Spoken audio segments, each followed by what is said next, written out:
Records podcast, welcoming you in for an episode after a couple of weeks off. Good to be back, and I am thrilled to share with you that this week's guest is Daniel Cole. You can find him on Instagram at dcoledrums. Other projects he's been a part of also on the gram at X to the V, at Run With It Band, at Quixotic Fusion, at Cat B King, at Twice on Sunday Band, and at Frankie Shores _ Mercy Fire Music. That's Shores with a Z at the end. And Frankie is celebrating her new full-length release, Project Lullaby, Adventures in the City, which is out now and available on the streaming platforms. So be sure to give those handles a follow and check out Frankie's record. Episodes of this podcast air Thursdays. You can consume it on the website, which is badassrecordspodcast.com. You can view it on YouTube. You can stream it where you get your music and your podcasts. Keeping tabs on the thing is also over there on the Instagram at Badass Records Podcast. And if you are a first-time listener or a regular listener or a periodic checker-inner, I need guests, so send them my way, please, and thank you. Badassrecordspodcast at gmail.com is the best way to do that, or DM me there on that Instagram handle. That's all I got for you this week. Appreciate you stopping by. Hope you enjoy the show.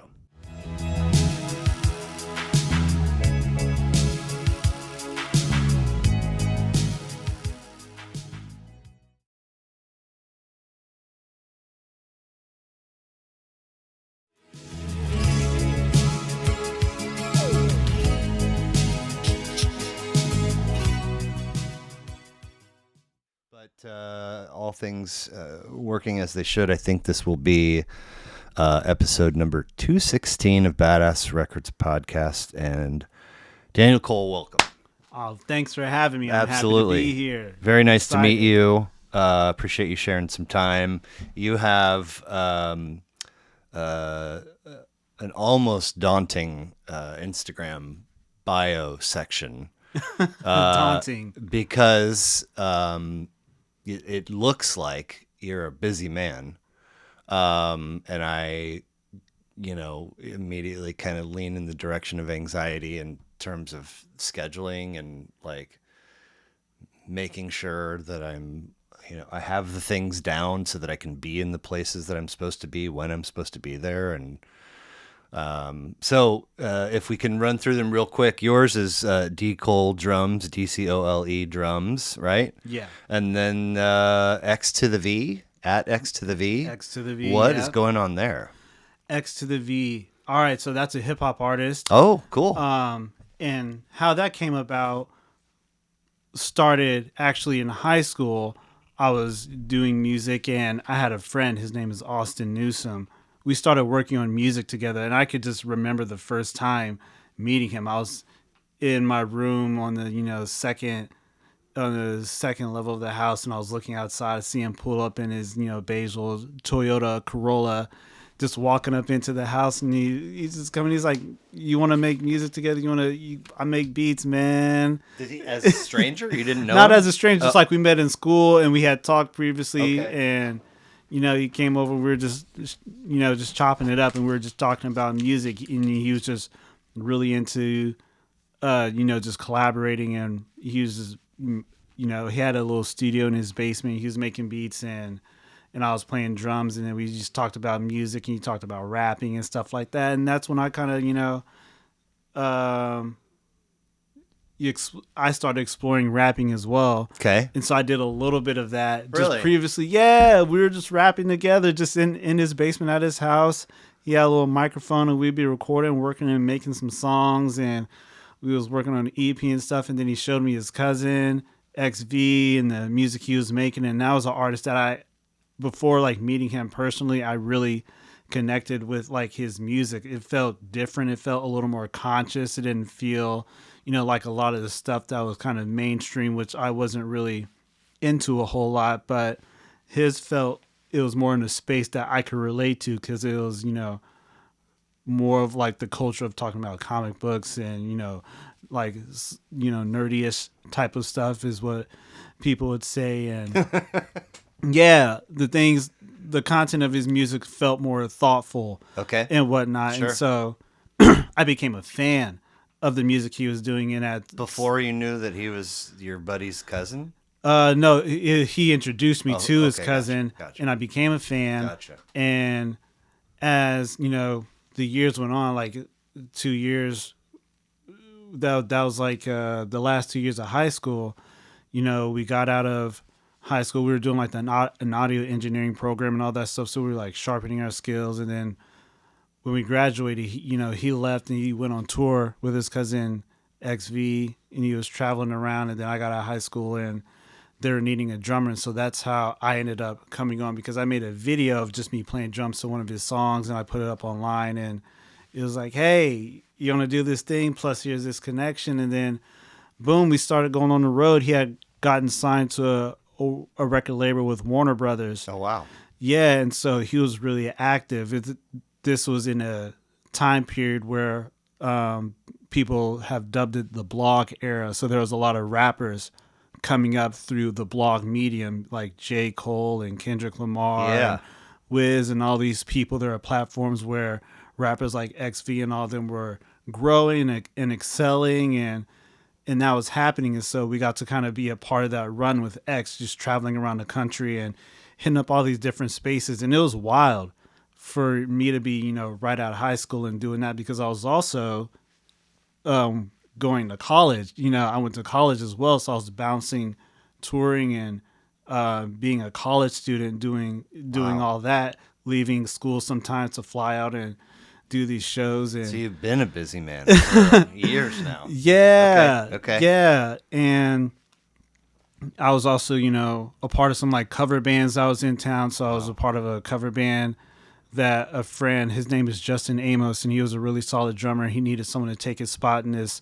rockish cover band called Harvesting Jane. So we did that, and we played some solid shows like Sturgis and things. Just that was like the big one. And then we played just other like bars around Sure. the St. Joe, Maryville area. Okay. And yeah, but anyways, so that's how it happened with XV. Okay. Family connection. After high school, Sure. that started happening, and then we've just been playing music together ever since. And it's definitely slowed down. I think the last show was like around like 2019 or something Sure. like that, right before COVID. Okay. But There's a blog era link on that Instagram page, and I was excited to see what was there, but I don't think it's functioning active anymore. Yeah. Oh, okay, probably not. So there are recordings with you rapping out there? Oh, we don't need to worry about that. We don't need to. There's no recordings of me rapping out there anymore. When Oh. MySpace was a thing, there was. And if people feel like trying to hunt down hearing me rapping, they can, but they won't find any of those songs. They'll find something else though. Okay. But I won't say what that Yeah. is, but you'll be able to find one thing. I ask because I want to know when the last time you listened to any of that was. Well, And if you felt like it was totally fine. I hated it. It was so amateur. It was so bad. It was so just uncrafted. And to me, just like, just kind of corny. I was just like, because I was not trying to be tough or anything like that. But Sure. it's like you're trying to like come off in a way that's not really you. And it just didn't. It wasn't landing. Do you know Mab KC? Mab KC, yeah. Industry Sounds. Yeah. I am a huge hockey guy, and I totally geek out for the Winter Olympics. Well, there's your first clue to finding Daniel rapping hockey. Seriously? That's all. But anyway, continue with your story. Okay. So, in fact, this past February, I got goosebumps. The men and women both winning was just like, I wept. The women have been winning. Yeah. The men hadn't won since 80 and hadn't even really been close since They won silver in '02, losing to Canada, of course. Anyway, in 2014, the Olympics were in Sochi.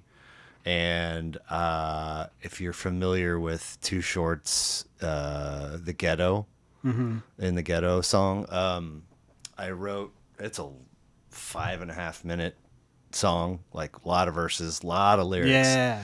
I wrote a whole song about the men's Olympic team to the beat of Too Short's The Ghetto, and I went to Mab's studio and recorded it.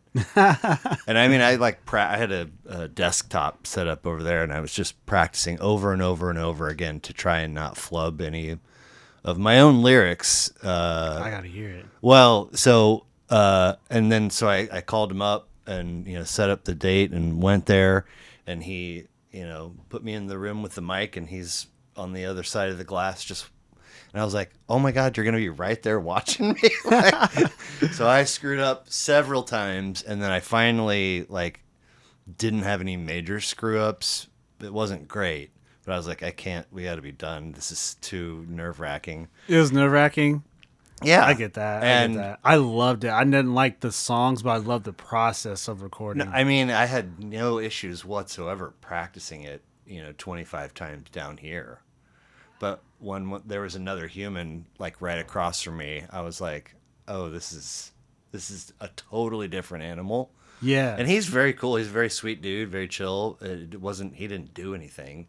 He was just over there running the gear and pushing the buttons. And anyway, he gave me a CD when I left, and I uploaded it to SoundCloud and put it on the blog project I was working on at the time. And I was like, "That's cool. I'm glad I did that." Eventually, when we got to the age of copyright bots crawling, it was like, "This is Too Short's song. You can't." Nope, and it's got scrubbed. Yeah. So it got it's flagged and taken down. It's not anywhere digitally that I know of. I might have a CD of it somewhere, but if I saw that, I would snap that thing in half so quick. Gosh, that's I how don't I want to hear me doing that. When I listen to the songs that I did in the past, I just shut it down so quickly. Exactly.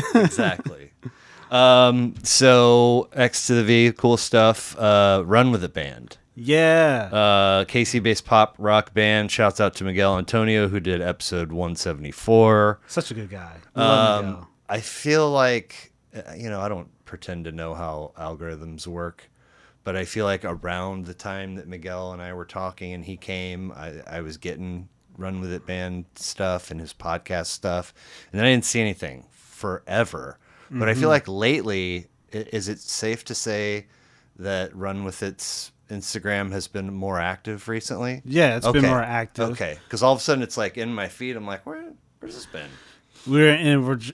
Miguel's definitely, there's all kind of strategies you can take. And so the strategy that, we're just pushing out content, not really thinking a whole much, not trying to put too much overthinking in it. Just hey, if here's a little moment of us behind the scenes, or here's something maybe we crafted to help people connect to the song.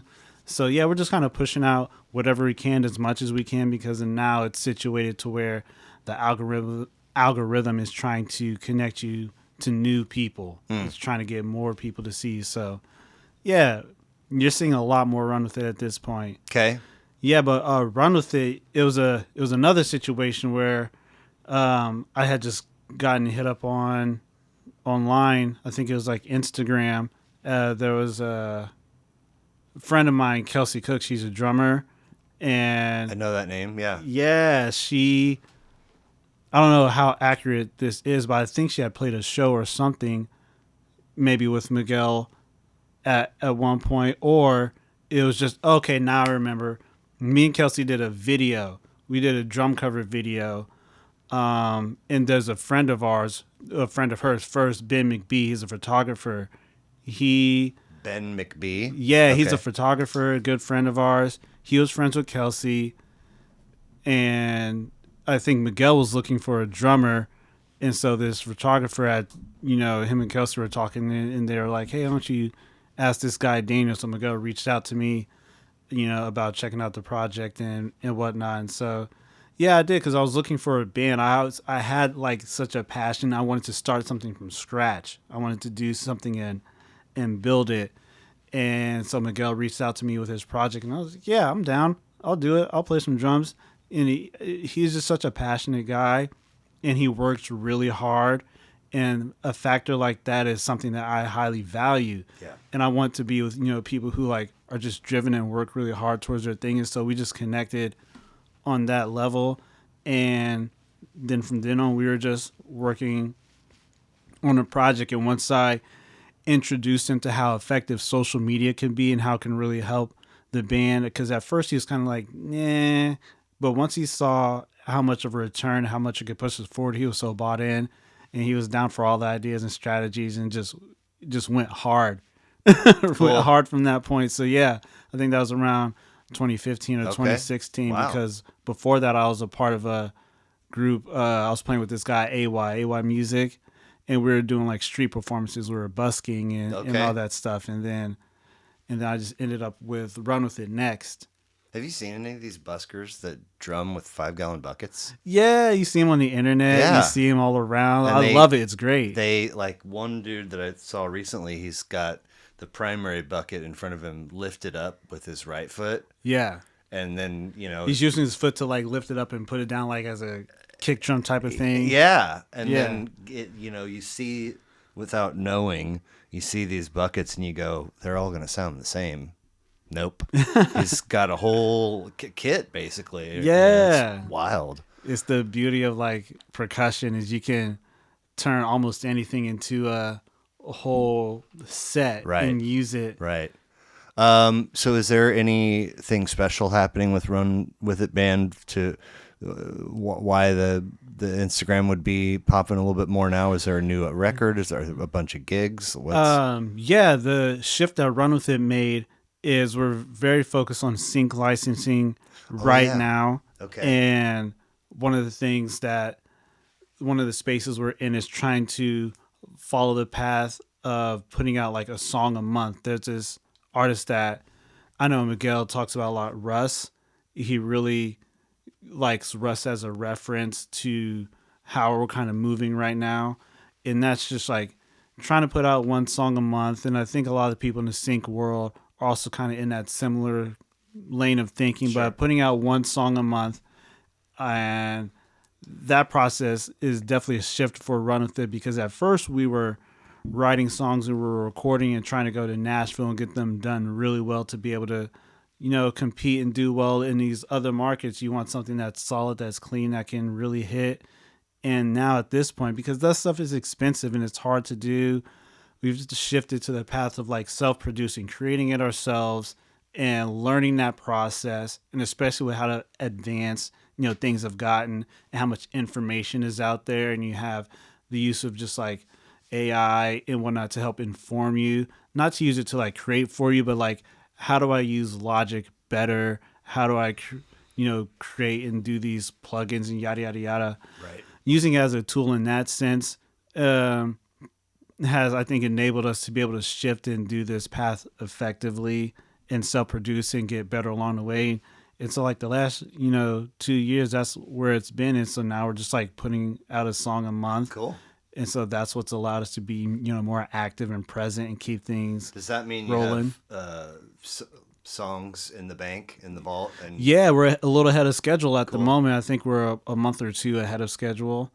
And so, yeah, at the first of every month is when we are releasing a song. We'll drop a new song at the top of every month. Very cool.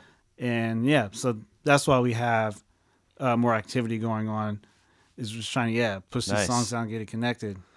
At Quixotic Fusion.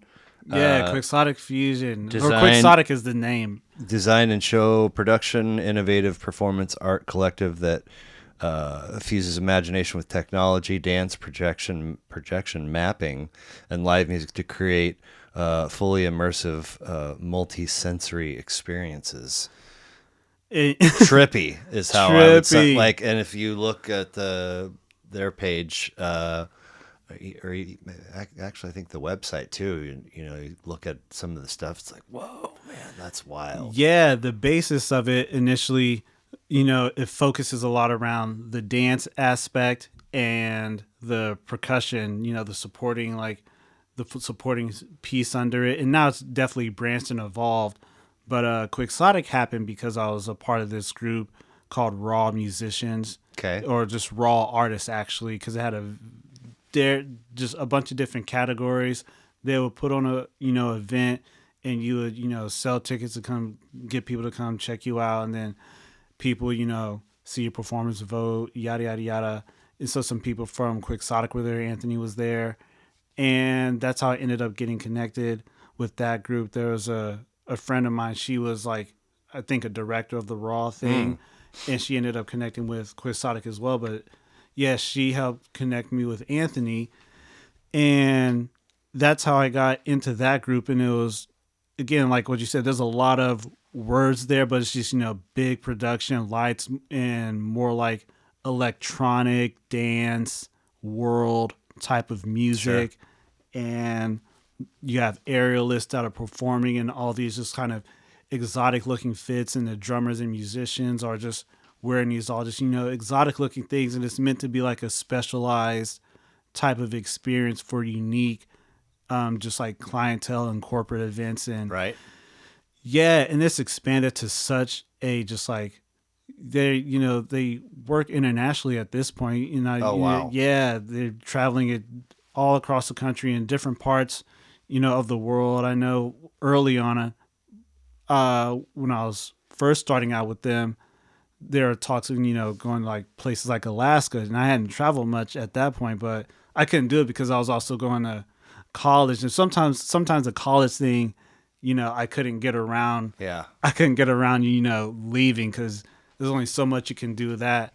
But after I finished college, I got more active with Quixotic and doing stuff, and that's kind of how it goes. So I'm on and off with them, but it's a very fun group. I don't play with them a whole lot these days. It's not as consistent, but every now I'll pop in the office, and when I pop in, Anthony's like, "Hey, we got these gigs coming up. You want to hop on one of these shows and do that?" But it's a bunch of great people. They're very nice, very talented. Everyone is working really hard, and yeah, it's just a unique and different experience.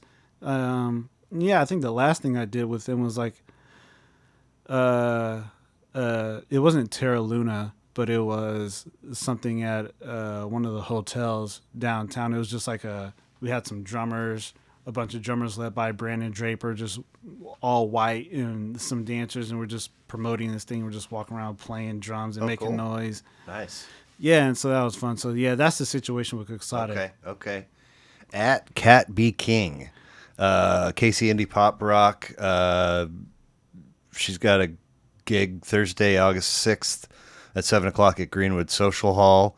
Mm-hmm. I don't know her. I don't know anything about her, really. Beyond just coming across her on your page. What's Yeah. the connection story there?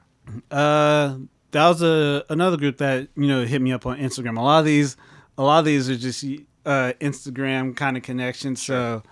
So, Kat was at the beginning of forming her group, or yeah, the band, and at the time it was her and a violinist, and she had a bass player, John McCain, and then she had reached out to me, and at that point I wasn't with Run With It anymore.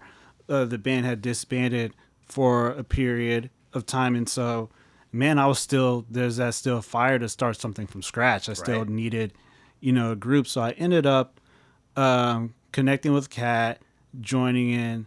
I was just like, I liked just her as a person was really cool, very talented, and I liked the music that was going on, and I saw like so much room for growth. I saw like just a fire and like the same kind of passion, want to a lot of ambition to take things as far as we could take it. So that's what happened with Kat, and we've been together for like 6 years at this Wow. point.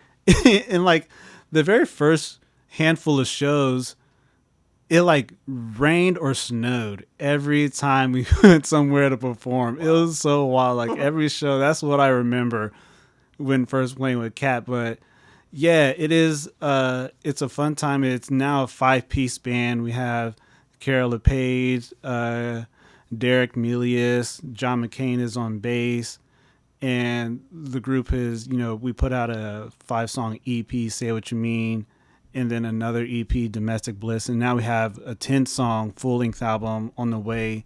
That's our most recent. And it's been a cool process Wow. because it's grown over time. So yeah, there's a bunch of songs. She's been putting out music herself on her own as well. Okay. And it's gone from like a popish type of vibe to like a bedroom type of chill like indie pop thing to now like a rock pop type of album. And so yeah, that's kind of what it is with Cat. And yeah, I don't know, it's fun. So yeah, that's what we got going on Cool. right now. Cool. We're doing that whole situation. You mentioned Twice on Sunday Band, at Twice on Sunday Band on Instagram. Music curators, party purveyors, status quo breakers, woman-owned events band. Yeah, Twice on Sunday. So actually, there was another band I was in called The Way Back, and Okay. it was led by this guy named Jeff Kinney. And after that band broke up, because there was just like scheduling issues or something like that. Sure. So the band had disbanded, and Somebody has brought the way back up on here. yeah, there's The Way Back, and then like the way back. There's okay. another band. And so yeah, anyways, I hadn't talked to Jeff for a while, but one day he reached out to me.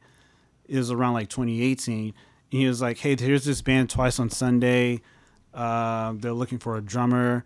And at that time, I was like really, needing to find something else to do because I was like, I don't think Run With It was super active, or I don't think I was in Run With It. And I was also trying to find work on making some money as well. Yeah. Because you got to do that piece. You got to have that piece That's right. to go. So he told me about Twice on Sunday. It was like I was like, I wasn't really thinking about the wedding band thing initially.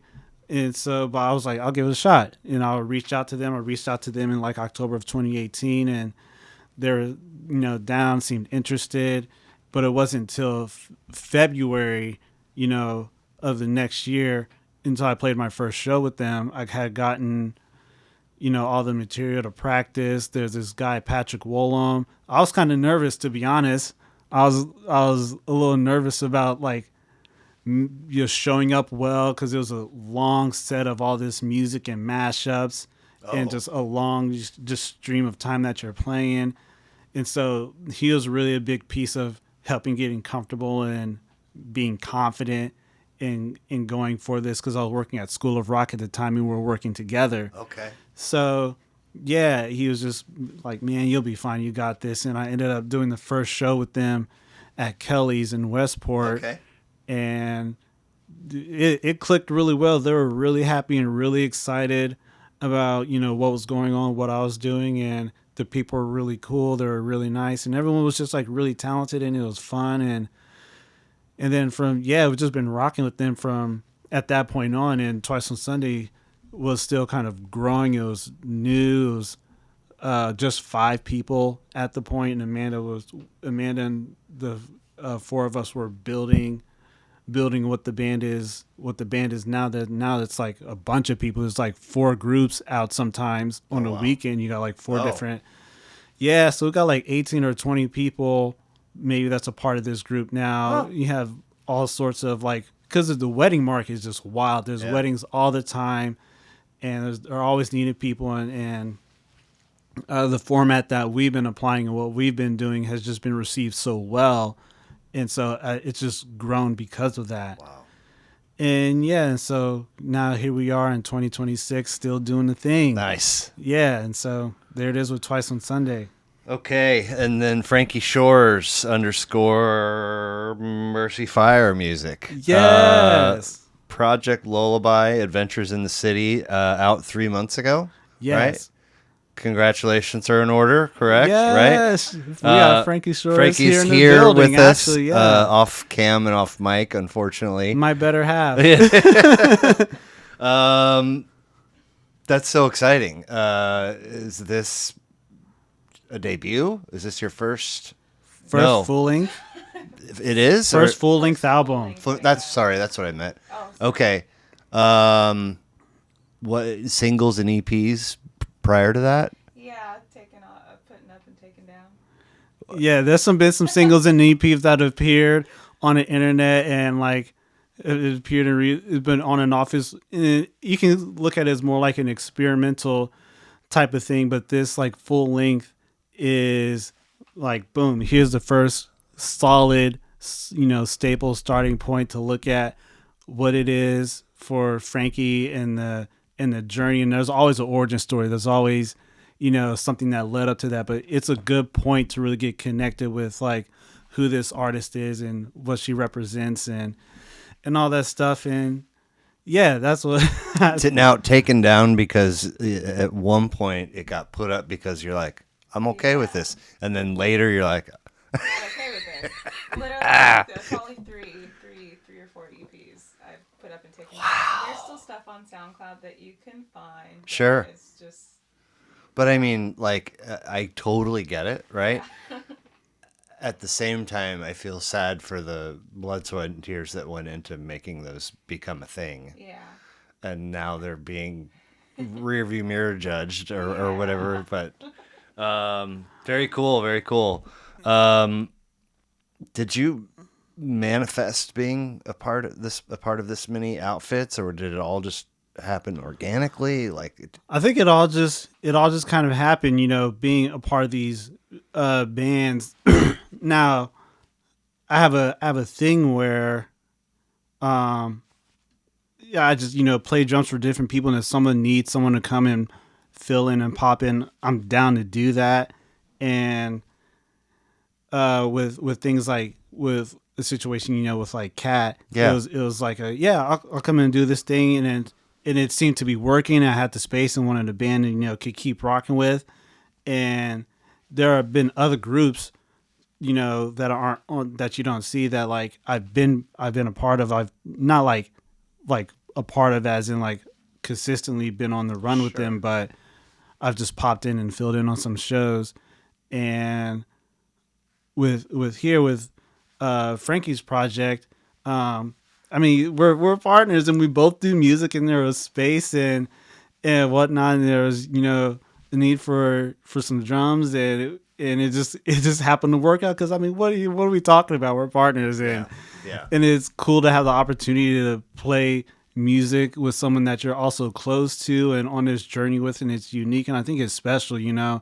I think it's a special thing to be able to do something like this and work with someone care about and be able to support them Sure. this way. And yeah, it's super fun. And so it was not like an intention for these things to happen. They just kind of sort of happened. I Okay. didn't like predict that. I was already kind of, you're just doing things Yeah. and you're just like, yeah, let's give this a shot, see how it works. And they're working. So let's keep going. There are definitely some groups where I've done it and it didn't work. Right. And so we don't see those groups. We don't really see or Right. hear about the groups. And it's not necessarily like bad stories. It's just things that just didn't work. Right. Yeah.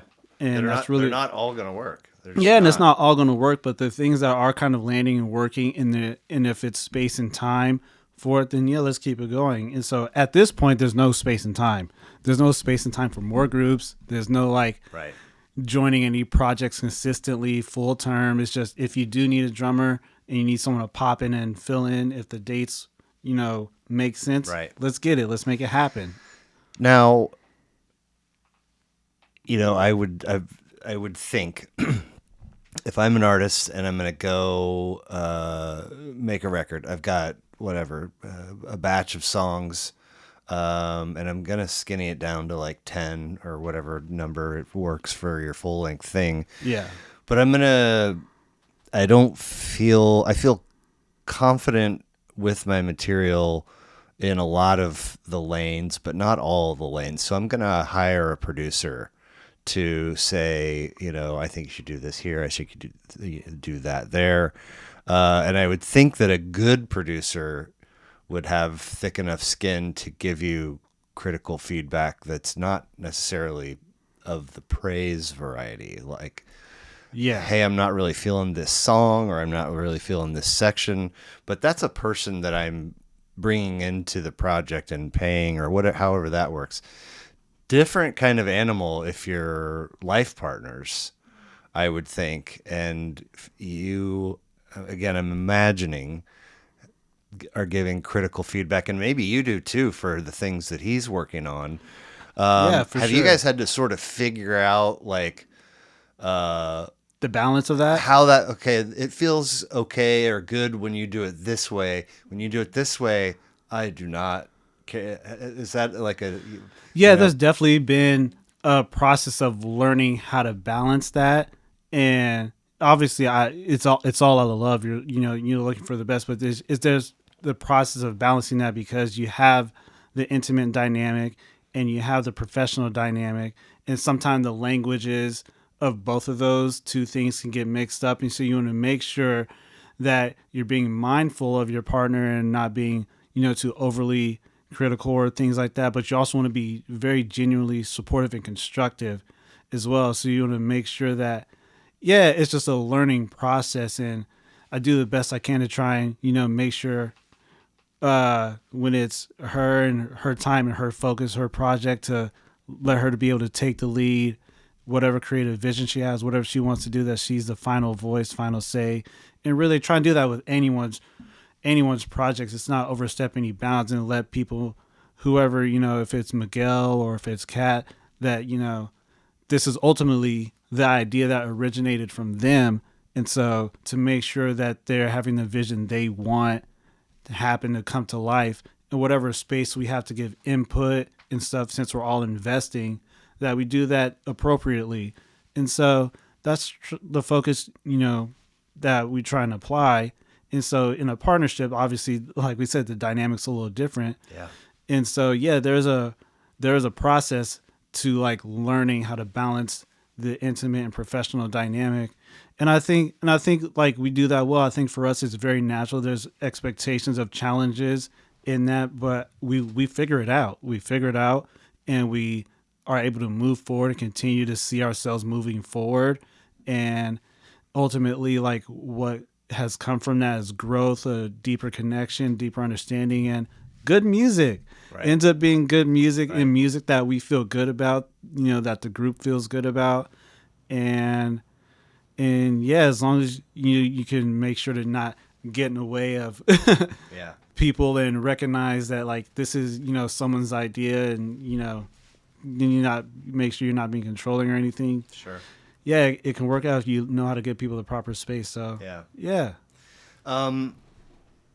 Do you want to speak to Bass Academy music, or should we leave that? Yeah, why not? I think it's important. I don't want to put anything out that you don't want to have out there. So, Oh no, I think it's definitely important to talk about something like this because education is valuable. Having a Bass Academy Music is a nonprofit organization, and right now the current space is located at Zobe Arts Center in the 18th and Vine district.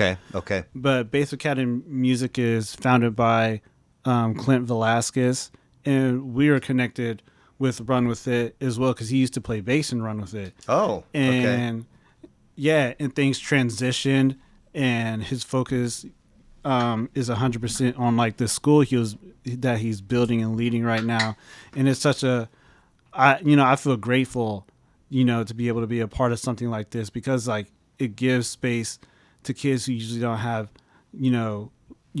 sometimes lessons can be expensive, and so this is super affordable. Oh, nice.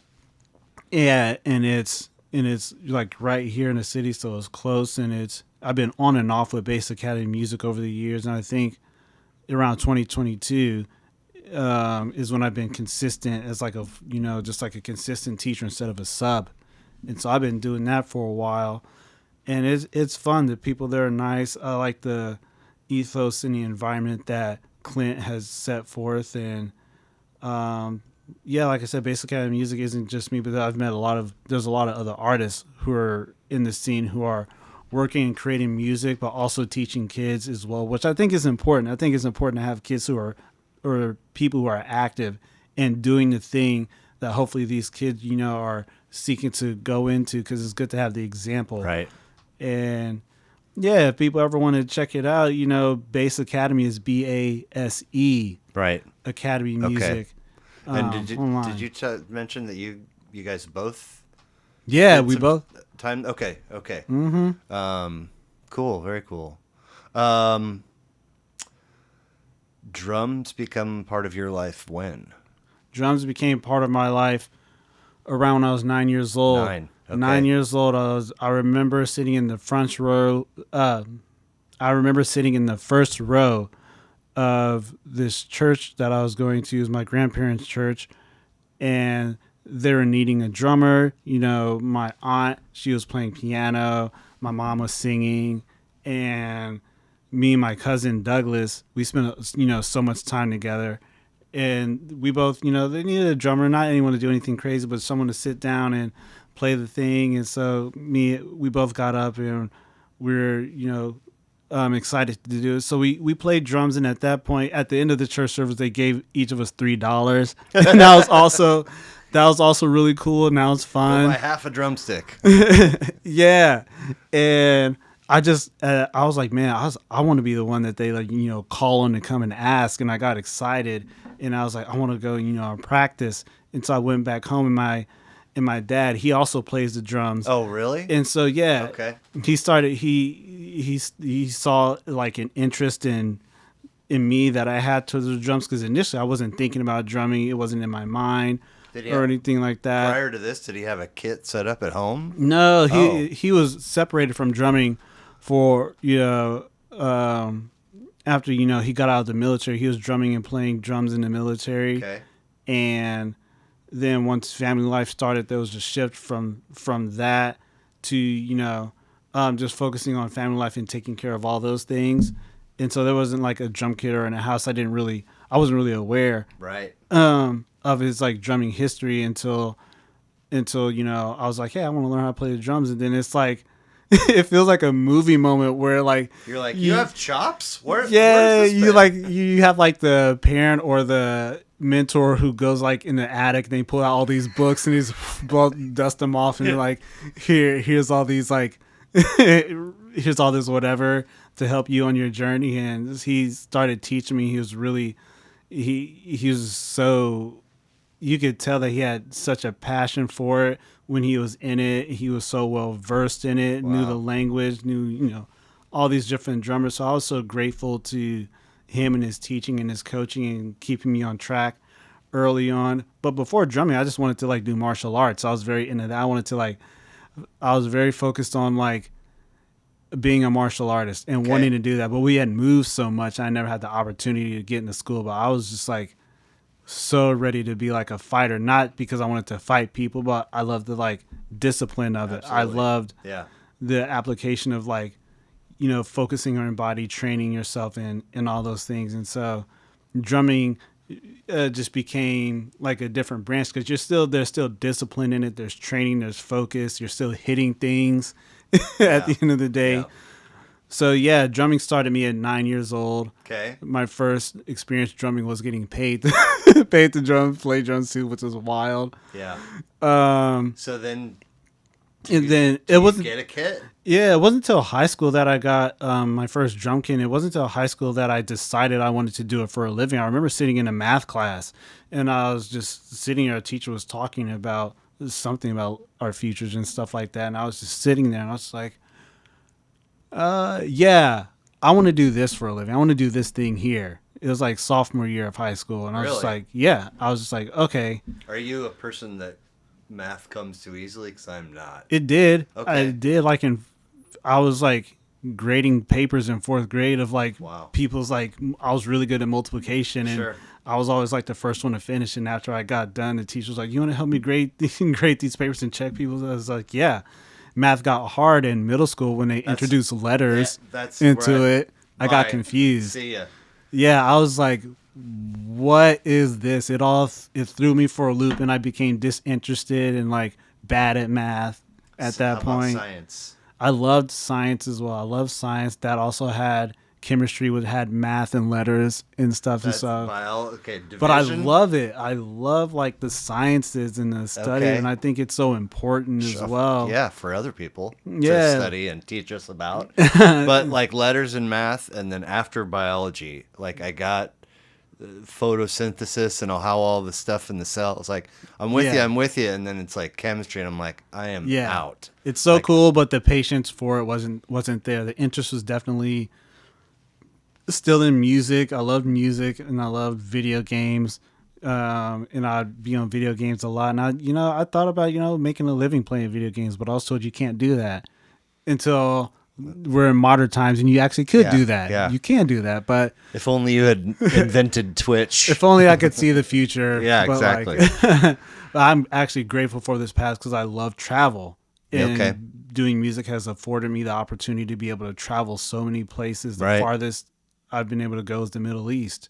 Really? Yeah, Run Wow. With It. We played in Doha, Qatar for the troops out there. Okay. It was actually a show where Kelsey Cook had subbed for me playing in the band that she ended up helping me get in Funny. accidentally. Yeah. And there was a guy who was a part of the staffing for events in the military. He saw Run With It, remembered them, and some years later, he reached out to Miguel about doing a show in the Middle East. And that's how that ended up coming about. And we went out Wow. there, stayed for 3 days, played a show. Did you feel For the troops? safe the whole time? At this one, yeah.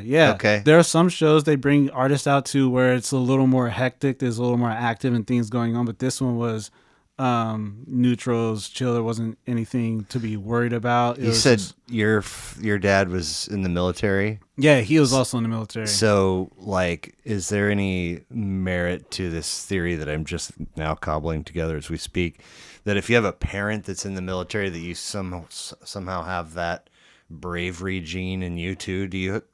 Have you served? Could you serve?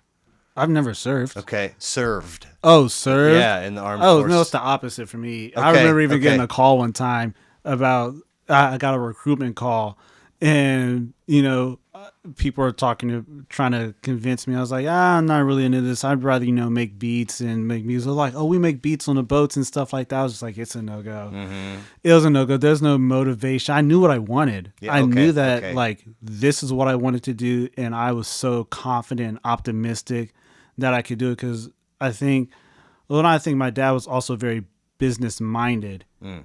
And so he not only was he really helping me he was guiding me with drums, but he was also guiding me to look at things through that lens and be very business minded and Right. think about, look for what people are wanting, ask people what they're needing for the things that they're building and doing, and see if what you're doing fits that, and just be very inquisitive and then apply those questions to whatever it is that you're trying to do. And so Sure. that's a process I took. Just a lot of focus on practicing at home.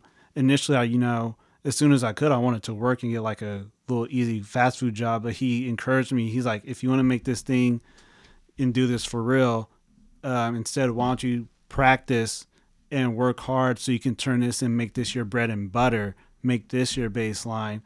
And so that's why I ended up doing. I followed that advice. I had never worked a normal job. Instead, if I needed money, I would figure out how to, make it through side hustles. I would record, bands and artists. I would have rappers come over my house and I would record them and have them pay me to do their songs and whatnot. I had a friend, his name's Louis Pagan, and I just did this amateur, Episode 34. Louis Pagan. Yeah. I I actually paid him to come over twice to teach me how to use Pro Tools. Yeah. first. He's such an amazing artist. And he was great. It was great. I learned a bunch. I took a bunch of notes. And then my cousin, who does sound for UMKC, came over to just see, because I was still trying to get the thing off the ground.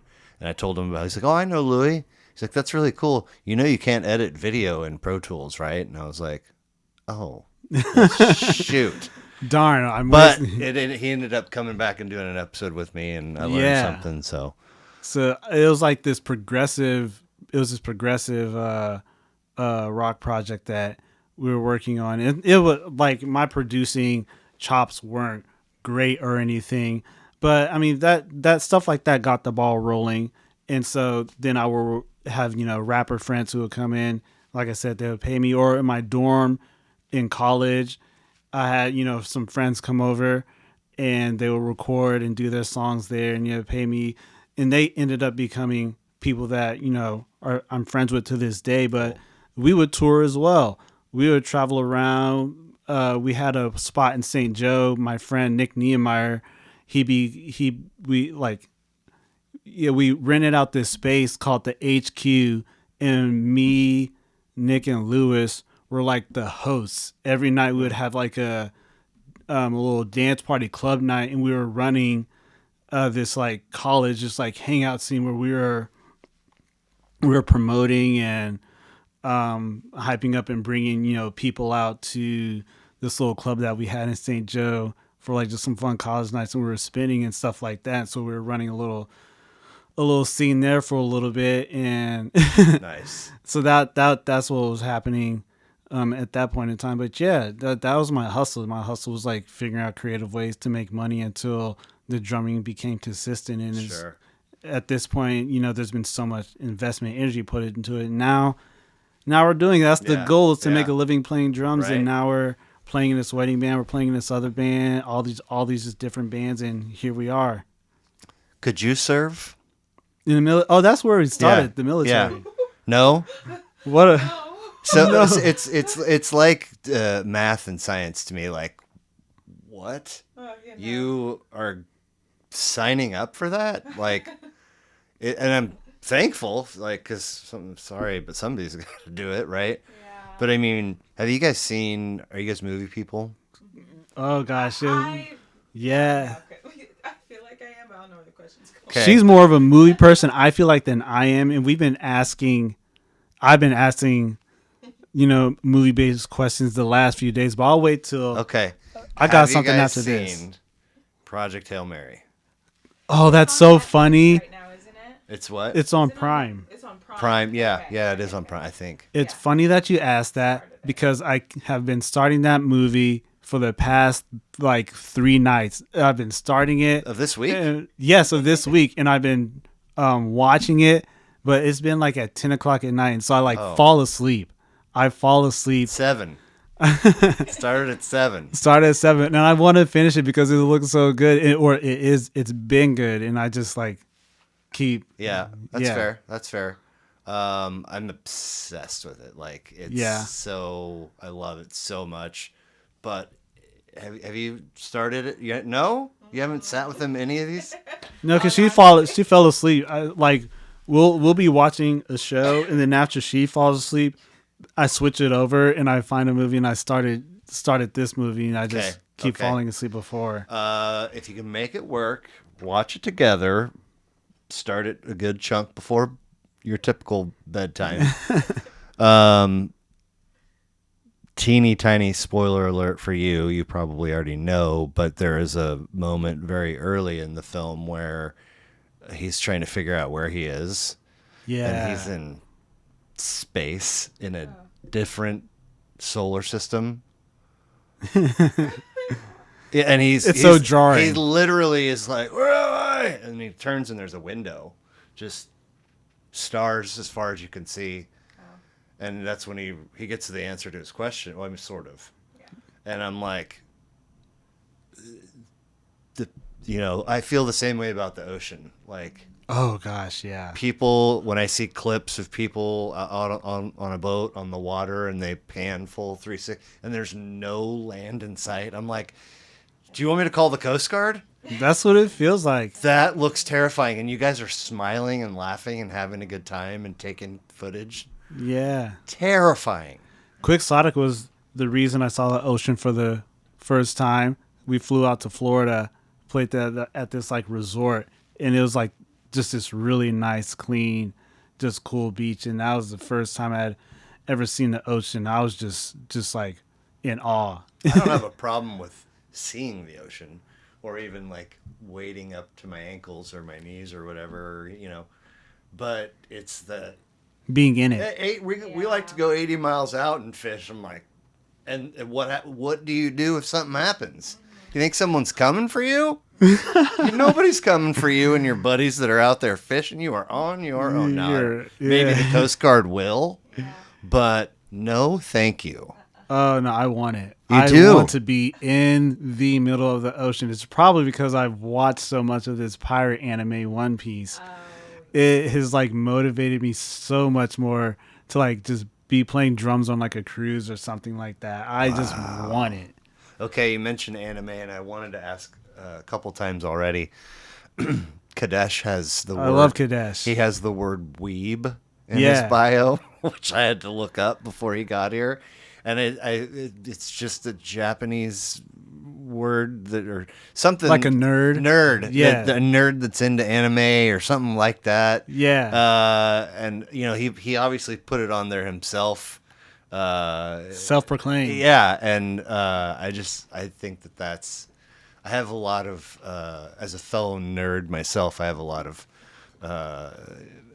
admiration for folks that willingly admit, oh, these are the nerdy elements about me. Like, no shame. Like, I think maybe I was more reluctant to express that side of me, at least online publicly, because there's a little bit of that, like, push that little, just like people get weird about it, or they just like, yeah. But I mean, these days I'm just you'll like, grow out whatever. of that. Yeah, you definitely grow out of it, but then like once you realize the content stuff that's like a part of that space, it's like, man, it's just as like mature and complex and thought provoking as anything else. And yeah, once you can find like the right show or something like that to kind of get you can get sucked into it. Yeah. Yeah. Okay, have you guys seen Interstellar? Yeah. No? I've seen it. Okay, how many times? I've seen it once. Once? Did Yeah. you understand it? I understood it. The whole thing? I thought it was great. Yeah. For sure, but there were The time dilations and things like that. there were a Is number. that the right word? Probably. Dilations, whatever. Yeah, I know what you mean. There were a number of times in my first and maybe even my second view where I was like mad that like the audacity to make a film this science-y and expect the viewer to be following along. And then it's like, okay, all right. It's the same sort of reaction that I used to get in math class where I wouldn't understand something and I ask a question and they explain it and I still don't understand. Yeah. But I'm not going to ask again. So you start to get hot. I can understand it being They're confusing. moving on to the next thing and you don't want to not understand. But you can't just keep being like, nope, still dumb. It's tough, especially if there are ideas that you are being introduced to within that movie for the first time. But if you're familiar with, the ideas and concepts beforehand, Sure. going into it, it makes it a little easier to digest. Okay, Frankie, so what is your Mount Rushmore of movies? Gosh, this is I've been asking this. The question I've been asking is like, what movies would you recommend everyone see, regardless if they're going to like it or not? What is the movie that everyone has to see? Is that Okay. the similar question? It is. I mean, so basically, what's your top four? Top four right? movies. Okay, top four feels better than the one. I love The Hobbit. Okay, I love all of the Hobbit movies. so I did all the Lord of the, I could quote every line of the Lord of the, but I never did the Hobbit stuff. I've watched The Lord of the Rings. I'm cool with it. I like The Lord of the Rings, but I love The Hobbit. You watched the Lord of the Rings movies and then watched the Hobbit movies and liked them better. Wow, I'm sure you've met other folks that feel the same. I actually have. Not a one. I don't think so yet. I'm sure I will at some point. Can you but distill why you like them better? I think probably a lot of the visuals. I think Lord of the Rings is older than The Hobbit, even though the order is like backwards. Right. So Okay. yeah, I just loved the visuals. I loved the storytelling. I loved the idea of like friendship and just going on this journey together. Okay. The dedication to that. This big enemy that you all have to like defeat together. This like huge army that looks like, how are you going to defeat all Right, of these right. scary-looking things, but somehow you guys came out on top. Like, I like that. I Okay. like what it's about. I think it's great. All right. 1 down, 3 to go. Oh gosh, I had a hard time answering this the other day. It's like this podcast. It's like the questions that we've been going through has prepared us for this podcast. Cause Goodness. You can take some time with it, and if they come to you, Man on Fire. Man on Fire. Yes. I don't think is Denzel in that. I don't think I've ever seen it. Manning. Oh, really? He Okay. gets kidnapped and he God, he can do anything. He's so good. That's right. Yeah. Okay. That movie. I mean, do you have the other two? Double Jeopardy with Ashley Judd. Okay, I haven't seen that one either. Oh, it's so good. Okay. So she basically gets thrown into jail for killing her husband. Okay. Framed her. He didn't die. And so she went to jail for a very long time. Gets out. He's alive. And she really does. Okay. All right. What else? Oh gosh. I don't know. Okay. I can't think of the next All right. one, but those are like the ones. My one for the longest time, and I don't, I might have found a contender for it with Project Hail Mary, but The Green Mile, She told me about the Green Mile and said I have to watch it. dude. She said I have to watch it. Dude. Put that on your top 4. Put it in there. It is on my top 4. Okay. That was a good one. Green Mile, Shawshank. I I hear that. You have never seen Shawshank? Oh my God. I'm still a sucker for some Forrest Gump. Yep. I haven't seen that. I know. Yeah, I know. That's- I know. It's wild. Mildly offensive. It should offend you. 1999. It should offend you. Like, there are certain movies that, like, if people say they haven't seen it, it should feel offensive. And I mean, I don't know. I do love Interstellar a lot. I don't know that it gets my 4th spot. I feel like I've answered this before. I mean, here's what I'll throw in instead of Interstellar. It's The Truman Show. Yeah, that's so good. You haven't seen it? Oh my gosh. Yeah, it's Truman Show. Jim Carrey in a non-goofy role. Okay. I mean, kills it in the acting department. Wow. So good. So incredible. Can't recommend enough. And his wife in that movie is Laura Linney. So she plays the wife in Ozark. If you've seen Ozark, you haven't seen Ozark, you would recognize her, I would think. Ed Harris is in it. I don't remember anybody else off the top of my head, but just a super cool concept. Nice. Do you know the concept? No. I don't know if I want to spoil that one for you. She's gonna have to see it. Okay. I think I'll watch that one. But I love Jim Carrey. Do you? Yeah. Yeah, Jim Carrey's great. I just came across somebody talking about another non-silly role that he was in, and I had either forgotten about it or was unaware.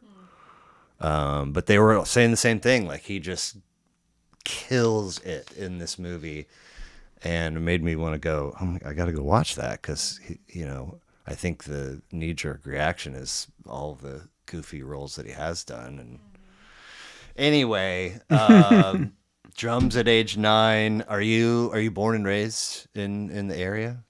Oh yeah, Kansas City, Missouri. Born and raised. Okay, here. cool. Yeah. Siblings? I have 4 siblings. 4. Yeah. Do you have any idea how mom and dad's path crossed initially? I know they went to high school together. Okay. Were they putting on music in the home to listen to when you were young? Yeah, definitely. There's all kind of music. What kind of stuff were they into? All kind of music. Okay. But there's a lot of funk for sure. Me and my dad listened to a lot of funk together, and that's a lot of the stuff that we use for, like, me for practicing.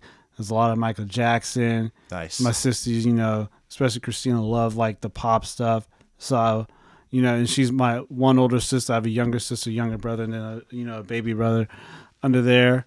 But yeah, it was a lot of pop. My mom liked, all kind of stuff, and so it was a mix of things. It was a mix of Michael Jackson. We watch MTV. Sure. And so all the stuff that was happening there, I would watch, BET for all the hip hop stuff and all the R&B and just whatever. But yeah, it was just took in all kind of different genres. It was never Have like you guys one seen thing. the Michael movie? We need to. That's on our list. You guys Who calls yourself a movie person? No, I'm just kidding. There's so many. There's so many movies. Do to you see. know any details about the movie? I've tried to stay away from the Okay. details. Yeah, don't want any spoilers because we're gonna see it. Okay. Yeah. We're gonna watch it. I Janet's not in it. I'm sorry. You know that. Wanna be, yeah. Okay. See, I didn't know. Did you know? Nope. Okay. I know Okay. what. Nope. I don't really think that's spoiling anything. Nah. But I was like, what's going on?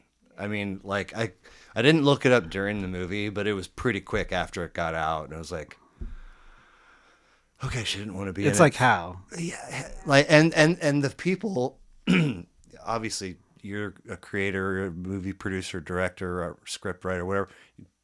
You do you. You're going to do your own thing. But to get with Janet, and no, I don't want to be in it. Okay, moving forward. Yeah. And it's like, how did the project not end right there? Yeah. Like, I mean, you could still tell Michael's story, but it's just weird. We get a lot of shots into the home of that family, and, you know, LaToya's there, and I'm like, this is so weird. Anyway. Mm-hmm. Yes, I haven't seen it yet, but that's obviously definitely going to see it. Yeah. Okay, so you at one point in our communication shared a list of influential or favorite albums with me, right? Yeah, we talked a little bit about that. Yeah. Okay. Over here is the stuff that you heard in the home as a young person that mom and dad are listening to, or in the car, or wherever it was. Yeah. Over here's your list. I'm interested in that first album or piece of music that you discover outside of what's being played at the home. Yeah. And way before your tastes are fully fleshed and you're being influenced and deciding that I like this, I don't like that, these are my favorites. An album where you go, whoa, I didn't know that was out there. An album where I go, oh, I didn't know that was out there. It's like, As a young person, does anything, or the first album you downloaded on your own or bought like with your own money? yeah, the first album I bought with my own money was The Cool by Lupe Fiasco. Okay. You know, Lupe Fiasco was a similar type of experience to what I had with XV, where, you know, there's all kind of conscious rappers out there, and I thought Lupe Fiasco was just excellent at his craft as well, with his storytelling and his lyricism. All felt so complex, yet it felt complex, and it was, every time you listen to it, it was like always something to pull. But that album in general was like, I listened to the whole album because it all was a story. It all connected. There were so many characters and themes, Yeah. and it was just on repeat. It was Nice. just so just like, yeah, I digested. I just knew every word. all So the, let's put a pin in, Okay. in Lupe's record. We'll get to it in just a sec. First or early live music performance or concert that you attended as a patron? that I attended as a Anything pitch. stand out? Well, Red, White, and Boom. I remember like Red, White, and Boom. I think it was like Sandstone? I think so, like 93.3 or some Yeah. radio station put it Okay. on. But I remember the stage, but I can't remember the performances Okay. like vividly. All right. I can't remember. I think the first concert that I remember being able to go to and afford to go to was like a Chris Brown concert. Oh, really? That's Sprint Center. That's the one that Sprint like Center. that's the one that like it comes to mind. Is a Chris Brown concert. Okay. Cool. And I mean, like I said, I thought it was cool. I thought it was it was a wild experience. So you've already answered my next question, which was sort of in the arc of your trajectory as a musician. Point A being 9-year-old you and getting $3 to play the drums, and then the other end of it is today. Yeah. The question is, was there a moment where, you know, an aha or a light bulb where you go, I think I want to do this for a living? And you said it was in math class? It was in And, math class. like, It was my math sophomore year or teacher. something like that? Yeah, my math teacher. I wish I remember his name because he was a good guy, very insightful. very motivating. And yeah, it was just I was just sitting there. I was in drumline, and I was just thinking about. He had said something that triggered the thought, and Oh, I this wasn't remember. just a straight up daydream. No, it wasn't a Okay. daydream, but he said something that triggered the thought, and I had was just like thinking about what I was doing and like the skills I had, and I was like, I enjoy this, and I just believe I could make something out of this. It's fun for me, and I could see myself like doing this for a living. I was like, I'm gonna play drums for a living, yada Nice. yada yada. And then there was this kid, this guy is sitting next to me, and he was like, "You're not gonna be able to do that. You'll never be able to do that." You said this out loud. Yeah, no, I said this out loud. Okay. I was Okay. just like, I'm gonna do this, and I'm gonna be this, and said it out loud. And this guy was opposing me, and I just remember it comes full circle because I remember playing the Plaza Art Fair. I think it was with Run With It at the time. I was playing the Plaza Art Fair, and I remember it was so wild because I saw that same guy who was sitting next to me in math class. He was a security guard, and he was on the corner, Shut the just front walking door. around the corner. Are you serious? Yeah, and I was just on the drums, playing the drums, and then there he is over there, and I was just like, Wow. Have you seen Back to the Future? uh, gosh, that's what a question No? to ask me. I feel ashamed saying Neither no. of you? I feel ashamed saying no that I So, haven't. Uh, I'll go, guys. I'll go watch Back to the Future this week. present day, 1985, and he winds up 30 years in the past. And when he's in present day, there's I don't know if it's a vehicle passing by with a megaphone or whatever, but the message is reelect Mayor Goldie Wilson. And it's voting time, it's politic time, and this guy is the mayor, and he's running for office again. So they go back 30 years in time, and he's a black dude. And when they go back 30 years in time, there is not very many black people in this particular. But a very young Goldie Wilson is sweeping the floor of this like soda shop that he goes into, and the boss is like yelling at him, being a not very nice person, and he's like, I'm gonna be something someday, and Marty McFly, Michael J. Fox's character, turns and sees that it's him. And he's like, that's right, he's going to be mayor. And he's like, yeah, I'm going to be mayor. And then he is. That's so crazy.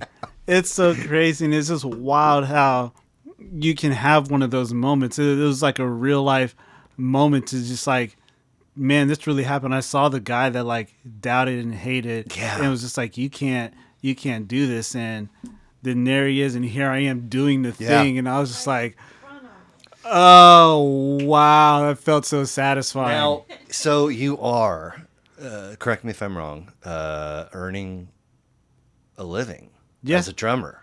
Yeah. And like, as somebody that's never lived in that world, I have no idea how any of the numbers piece of it works, but it feels, from my distant lens, hard and challenging to earn enough money to pay the bills and have money to spend on you or your partner or whatever the case may be. So I see somebody that says, yes, I'm doing it. I'm like, Jiminy Christmas. That's impressive. Yeah.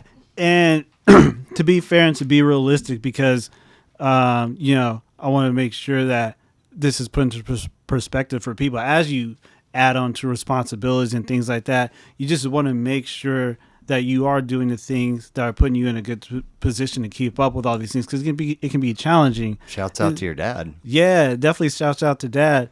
But you just want to be mindful of like what you're putting on your plate, and if you're definitely pursuing something, especially in the music space, to just be on top of like working hard, keeping your connections consistent and going, because you can get yourself busy enough to where you're able to sustain that. And it can also be tough and challenging. Sometimes you might not get to the, where you want to meet, and you might face hurdles and walls in seasons where things are really low, because in music, it is like that. There are times when things get low and you might not What? be able to meet Cat and hit be all the king. marks. Every gig is rained out or snowed out or whatever, It's right? not like that anymore. But the Right. first few gigs, Yeah. and it wasn't rained out. It was just like it was just bad weather. Bad weather. Okay. And so like it was just we still ended up doing the shows. But yeah, there when music, it's a roller coaster type Sure. thing. But yeah, it is possible, and you can make that happen. And it's just like a lot of things, it takes work, and it's a different type of thing, and it takes sacrifice and all that stuff. But yeah, you definitely can do. You just got to find all the right networks and avenues and whatnot. And It's interesting to me that that was your and very cool that was your dad's reaction, because were I a betting man, uh, there's a lot of folks that would never even, I think, as young people, say that out loud in front of their parents, because even though their parents have never said, "Oh, you can't do that," it's sort of beat in that, like, you graduate high school, you go to college, you get a job, you buy a house, you get married, you have kids, whatever. At least that's how it felt for me growing up. And I just think about the young folks that never said anything because they were pretty confident it would get shot down by their folks. And your dad's like, well, because he has awareness of the space and awareness that if this is going to be the type of thing you do, then here's the type of investment you're going to need to make in yourself. You have to build your craft up to a certain point to where you can go out. People are going to want to bring you on, and you'll be able to support yourself. But it takes like really becoming very just like above average, I guess. Yeah. And so yeah, and then like I said, there are times where it's really challenging to make that happen. You have to find side hustles. I've been able to, I do production on the side sometimes and work in other spaces, and and as your responsibilities grow, I mean, you might have to find something else to help support it, because sure. yeah, that's just the reality of it. But you can also find other gigs and other groups to where you get those things going, and boom, yeah, you're making it happen. Yeah. We're living in a world where the connections have grown so much to where, yeah, a lot of things that's going on, I've seen people make money in so kind of weird ways, especially with the internet. Of course. So yeah, the possibility and reality, it's less of like a dream, and it's more just like a matter of time and effort that you can make these things happen. Yeah. And yeah, that's just what it is. Cool. Well, I do thank you for sharing that list with me. We've already touched briefly on Lupe Fiasco's The Cool from 2007. This is Look at this. second of 9 for him. 19 tracks, 71 minutes. A lot to unpack in that record. Rapper, singer, producer out of Chicago. I am currently in a new position training where it's all virtual, and they give you like, they talk to you for this long, and then they give you an activity, a task to do, and you go read this thing and then come back and report on it. So I'm reading this thing the other day, and years are standing out in this piece that's like, I don't know, 6, 7, 8 paragraphs. Mm-hmm. And I've always, stuff like I can kind of scan a small piece like that, and the years stand out, obviously, because it's numbers versus letters, and they're telling a historical arc. And so I'm like, my eyes just go straight to the year that's mentioned, and what's the phrase. And so I put together a summary sentence of this little piece, right? When I'm looking at Lupe Fiasco's Wikipedia page, it lists rapper, singer, producer, music educator. Mm-hmm. And that was like, those two words together were like years in a big collection of words. Like, I was like, what? Yeah. Like, I was double and triple taking. I didn't poke around too much at it. I just thought it was phenomenal. I feel like I had the same experience in looking up Common. Mm-hmm. Yeah, Common. I mean, he's done like probably 12 or 13 other things. But, Bass Academy Music, there's some commonality in that whole. I mean, you spoke to the importance of showing somebody that's in the space, right? Yeah. Showing kids somebody that's in the space if you want to teach music. What do you know about him as a music educator? I don't know like extensively, but I know he spends time in his, in his birthplace, where in Chicago, where he goes to places, and helps, guide artists. He's present in his community, talking and, yeah, just kind of being a mentor to other people.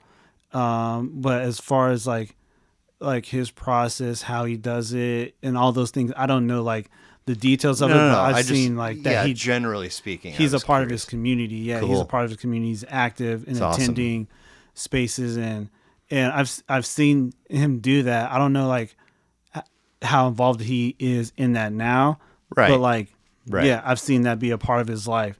And yeah, I just think mentorship is important. I think it's important to have mentors at different stages of your life, and to be mentor at someone else. Being a mentor, being a teacher helps sharpen you and understand your craft Yeah. better. And you're not also never too old to learn. I just recently started taking drum lessons again. I have, yeah, Cool. yeah, for real. I've been able to recognize that there are spaces for me to grow, and sometimes you get to a point to where there's so many paths you can go. It's nice to have someone to help focus and see you and be Yeah. able to give you feedback to help get you where you're trying to go more efficiently. Yeah. And so, yeah, I think that's just such a huge thing. So I've done 215 of these, right? And one Lupe Fiasco record has made a list prior to today. Okay. Any guesses? It's not this one. It's not. It's the. I think it's the one with the A and the. I can't remember what it's called. Which guest? Huh? Which guest? Which Yeah. guest? It was a Kadesh. It was. There you go. So What a all the way- interesting connection. all the way back to episode 42, he had Lupe Fiasco's Food and Liquor, Food and liquor. Yes, Which is- yes. that makes sense. his debut. Kick This is push. the follow up to it, Yeah. right? So we talked a little bit about why Lupe Fiasco's Food and Liquor was special for him. You talked about the X to the V. X to the V. Uh, Similar thing. Hip hop and nerd culture. okay, Being okay. like, yeah, having a space where people will get made fun of or bullied for being into a certain genre, and people like XV and Lupe Fiasco helped it to become more acceptable and push it more in culture to where people like are cool with it and they're chill with it, and people, who didn't have any representation. When you don't have representation, there's less room for people to really understand and connect with you, and so they kind of push it to the side, or they minimize it, or things like that. And so that's what was important about Lupe Fiasco on a big mainstream scale in XV as well. So your buddy's cousin was XV? Yeah, Okay. my friend's cousin is, So you discover your friend's cousin, you discover his music, and then you said The Cool was the first record you bought with your own money. yeah. Was that connection direct from discovering XV's stuff and then I found Lupe. Yeah. I think because I was just involved in really digesting hip hop Okay. in that period of time, just like, on my own, outside of like learning drums and like learning jazz and learning Okay. funk and all this different stuff. When I was exploring this genre, I think it just crossed over. I think it just kind of happened where I, came upon Sure. Lupe Fiasco at that. Okay, Same XV and Lupe Fiasco do not exist in this imaginary scenario. Okay. What's your number one or your top three or whatever hip hop albums? Oh gosh, this is really tough. That's really tough. Oh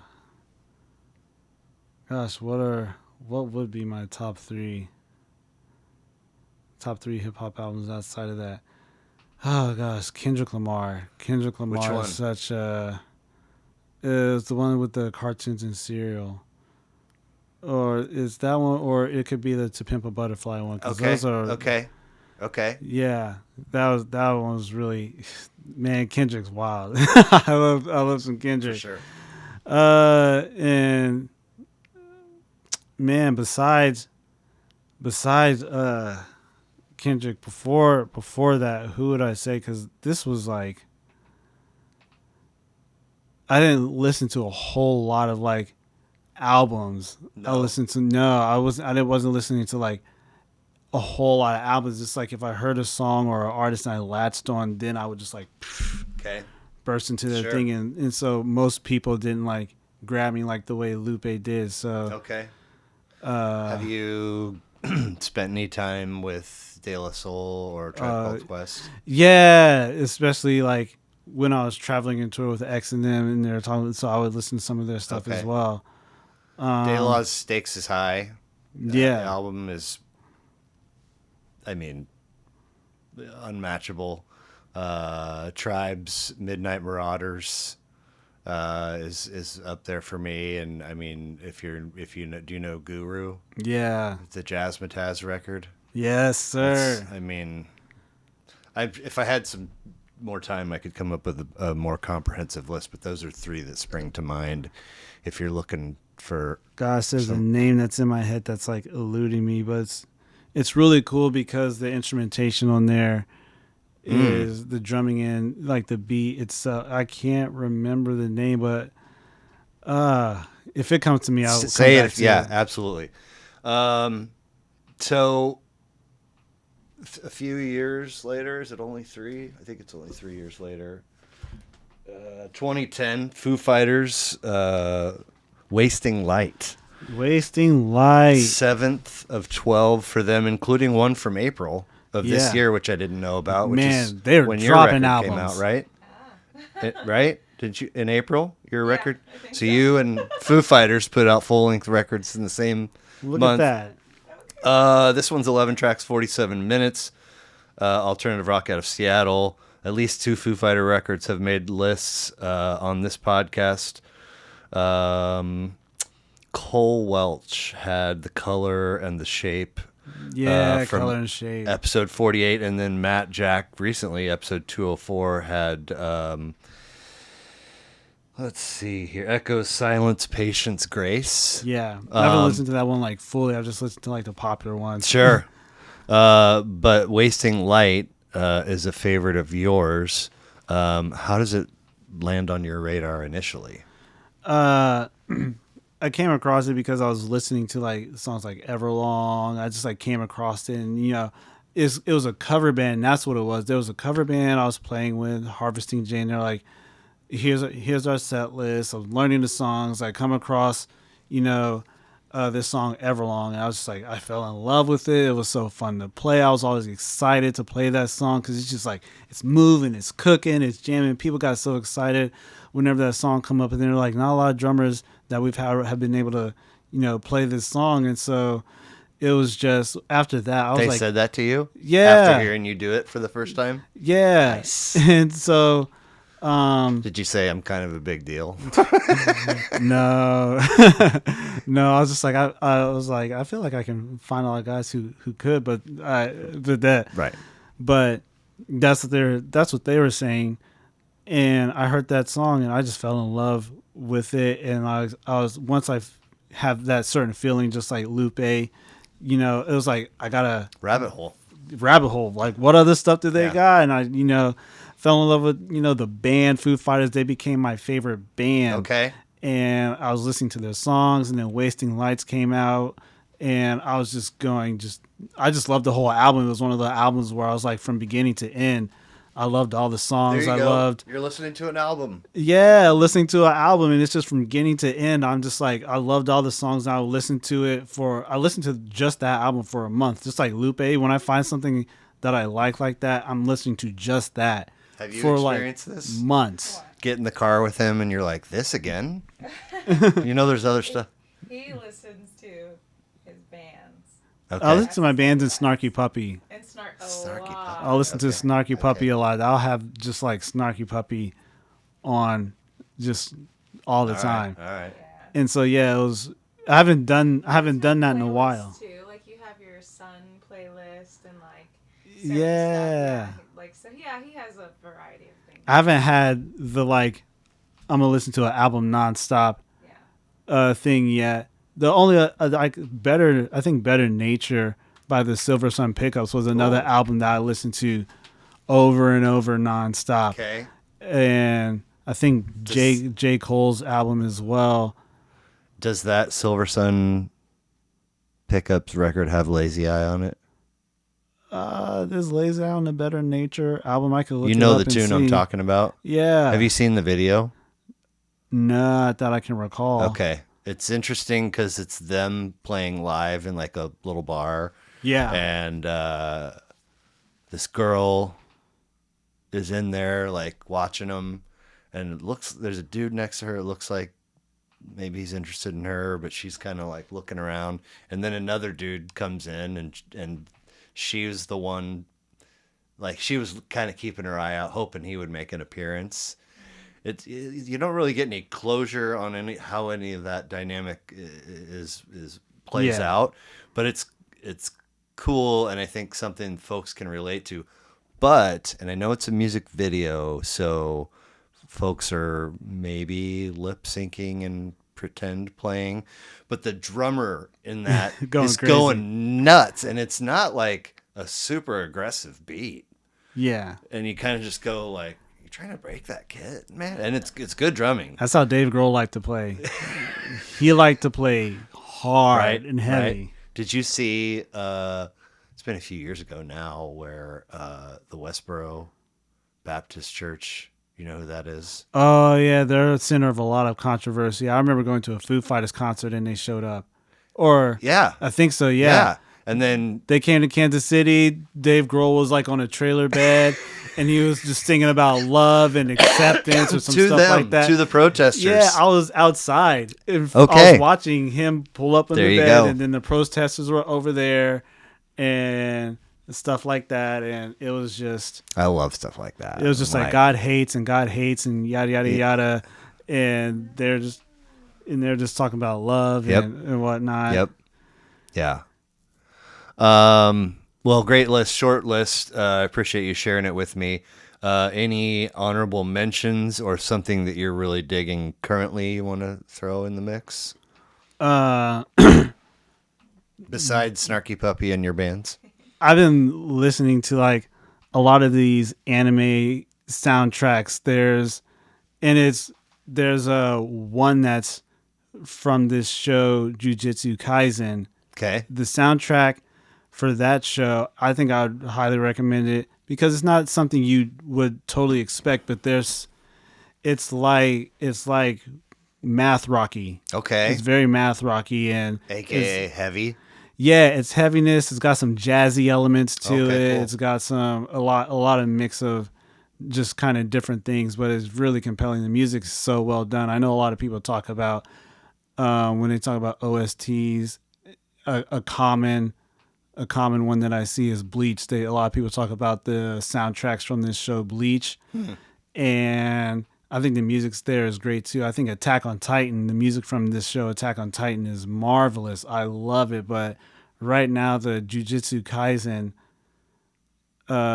music and the soundtracks from there, so I can't pronounce a lot of the names because it's Sure. I'm not used to pronouncing the names from the language, but I can say the show and I can say you look up the music from this show and you'll find out. I'm actually learning the drum part to one of the songs called No Hesitation.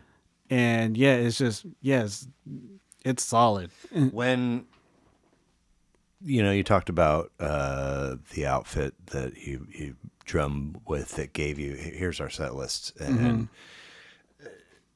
when that happens, are you excited? Are you anxious? Are you a mix of emotions? Like, Yeah, I think similar with the TOS, the Twice on Sunday experience, and the Harvesting Jane was the name of that band. yeah, right. They hand me the set list. And I think initially I'm just like, I want to do a good job. So I feel nervous. course. I want to bring my best. And so I feel nervous at first. And then after the first show or two shows, once the show happens, because usually I feel like I can't remember or hold anything into my head until the show happens. It's usually like if I'm messing up, I'm like, oh, I never want to feel that again. Then it sticks. Then the songs stick in my head. Once I like do funny. the show and I, you know, Mistakes the songs are the that best work. learning Yeah, making the mistakes tool. makes me remember the song because I'm like, I never want to. Yeah. But yeah, so that's what it is. They hand me the set list. I learn it. And, I go through whatever experience I'm going through, feel a little nervous. There's songs I'm like excited to play. It's a mix of emotions, not one set thing, but it's a mix Sure. of things. And you have the show happens. And after that, it's like, all right, now I can't wait for the next ones. I know I got my footing, boom, and I'm ready to go. I mentioned how long it's been since I recorded an interview because the more time that passes in between interviews, the more nervous I get. Yeah. And it's totally manageable and fine. I've come along the path to discover that I'm grateful that that's there. But for the longest time in the beginning, I was insanely nervous before every interview, and I could not put my finger on. It was like, dude, you literally couldn't be. And I'm not trying to be weird. You couldn't be more prepared, right? You have you've listened to the records. You have notes in front of you that when I do pen and paper, it sticks to memory better than just reading it or typing. Anyway, and after I finally got into a groove of okay, do the interview, do the editing, post it, and now I'm kind of on autopilot. It just came to me one day, and it's like, oh, I'm nervous because I don't want it to suck. Yeah, you don't want to I say want it you to be, care. yeah, yes, You care about it. And then it was kind of like, oh, I'm glad sort of that I had to sit with that discomfort for a while. Yeah. To figure out the simple and whatever level of obvious that I care. Yeah, I will go to jam sessions in Lee Summit. I will go to jam sessions at this place called Jerry's Bait Shop. Heck yeah. Yeah.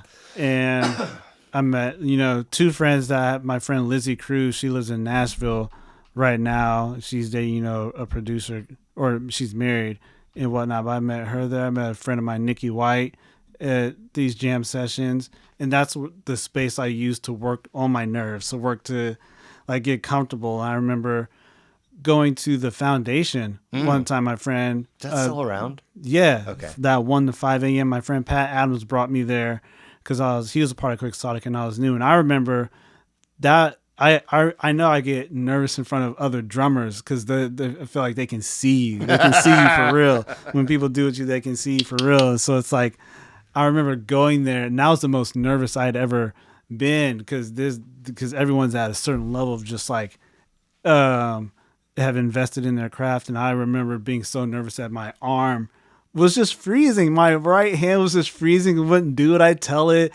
And I remember one of the drummers coming up and just like, and we were switching out, taking over, and you feel like the embarrassment and all that stuff. It was just like, I remember just like, we're not going to go through that feeling again and just like crafting and working out and stuff like that. But, I've had those just super nervous moments. And that's the only time I get nervous really in front of, other drummers. Not so much these days, Sure. But like, right.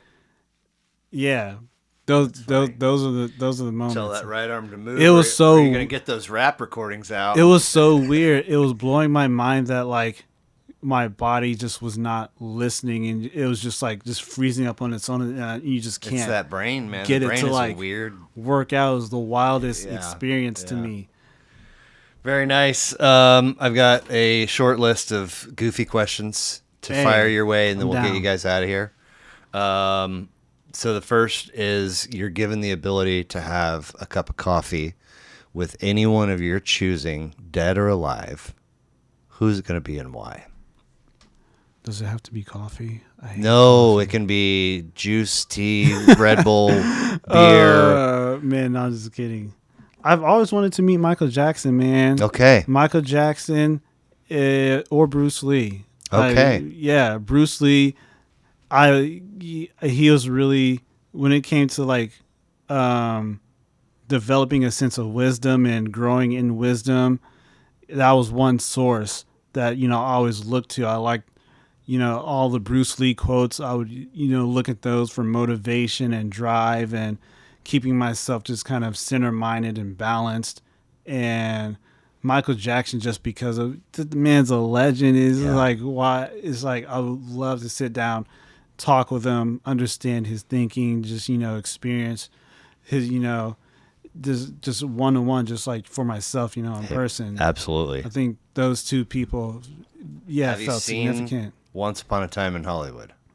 Once Upon a Time in Hollywood, the movie. Yeah. No. Okay. It's a Quentin Tarantino. There's a lot of movies Yeah. I haven't seen that. There's an interesting Bruce Lee scene Yeah. in that movie, and he sees Brad Pitt's character laughs. Yeah. That's something that he says. And he's like, I say something funny? And Brad Pitt stands up, and because Bruce Lee's like, get up, I'm going to mop up the floor with you. And he's like, Bruce Lee says something like, I would love to do X, Y, and Z to you, but I can't because my hands are registered as lethal weapons or something like that. It's like, oh my God. Yeah, I mean, it's dangerous. He's no joke. Yeah. Okay. If we can pretend or imagine that we all have a personal and a professional bucket list, things you want to do, experience, accomplish while your time on this planet is still ticking, right? You're given all the necessary resources, anything and everything you need to go knock out number one on both of those lists. Yeah. What are those number ones? I mean, professional. I love the idea of touring. I love traveling and venturing, and I haven't toured like overseas. I think being able to tour overseas would be amazing. Just a cool, just like, you've been around the world, so just like to go on just like a big international like type of tour. Sure. I think that would be sick.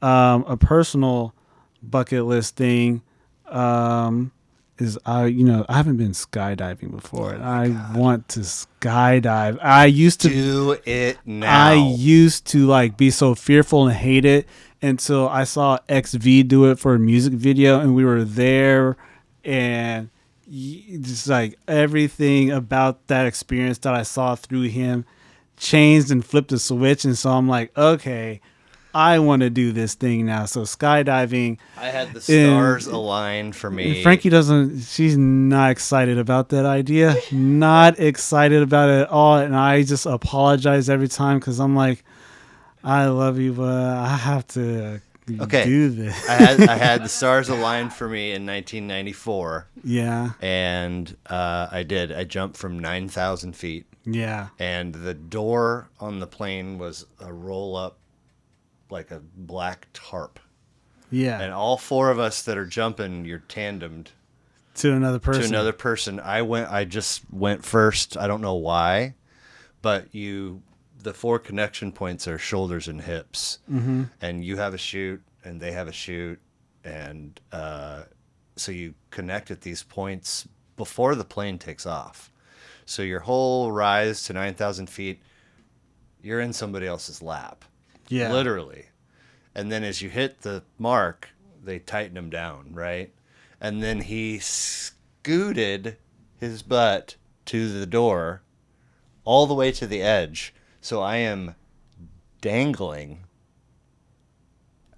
outside the plane going, I couldn't even tell you it was all upside down and backwards in a different language because I had never had an experience like that before.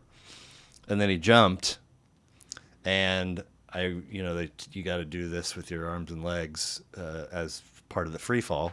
I did that, but for almost the entire free fall, I was trying to get air into my lungs so that I could scream. But I couldn't until I finally did. He jumped out, and I'm in Colorado for this. I literally see mountains. The plane I just jumped out of mountains because we're tumbling, and I'm trying to get air into my lungs, and all of a sudden he's pull because I think we both had an altimeter on, and there's a a point where if the person doesn't, they gotta. Yeah. And I was still just elsewhere, just checked out. So he pulled, which kind of brought me back to planet Earth. Mm-hmm. And then that's where my memories kind of begin beyond the plain mountains, blah blah blah.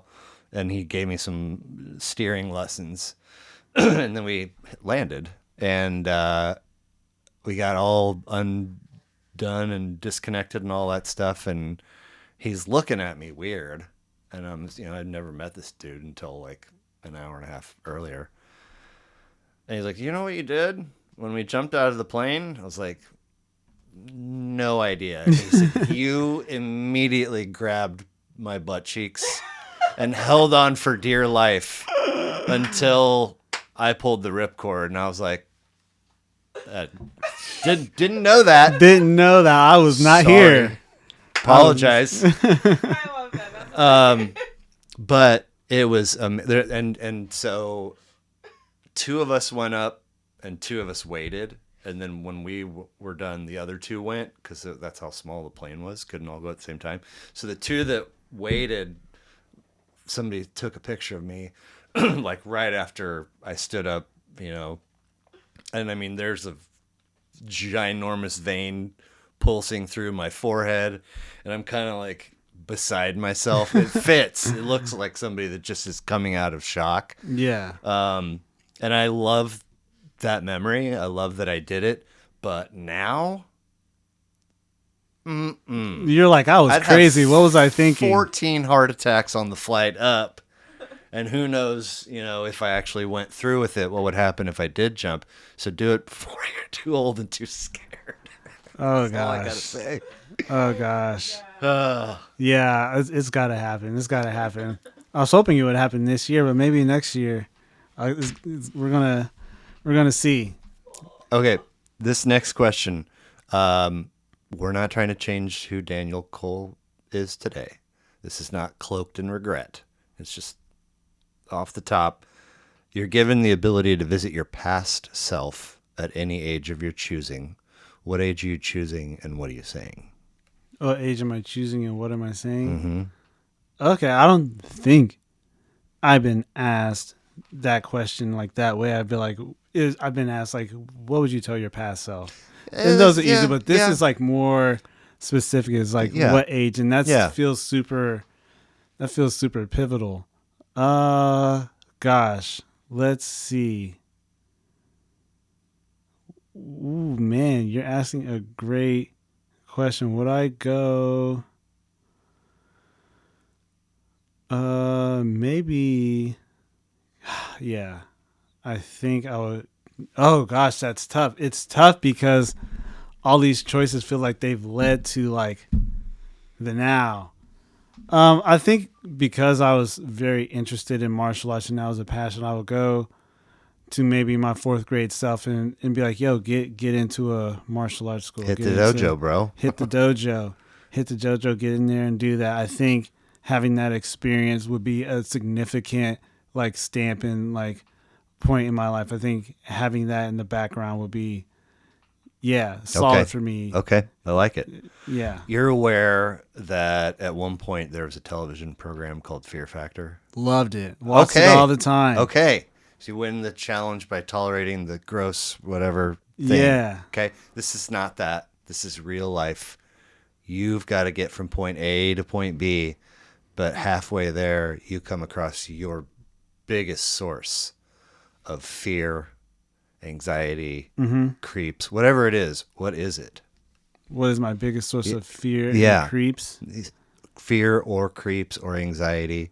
The thing that if it was a roadblock, you were like, Indiana Jones. Have you seen Raiders of the Lost Ark? Mm-hmm. Yeah? Yeah. Okay, so early in the film, they're like in Egypt or somewhere, and they remove this thing and down, and Harrison Ford goes, why did it have to be snakes? Because that's like his Achilles heel. So what is your snakes, or what is your, you know what I'm saying? What's your biggest, if you came across that, you'd be like, why did it have to be that? Ooh. Gosh. That's tough. Why your biggest just like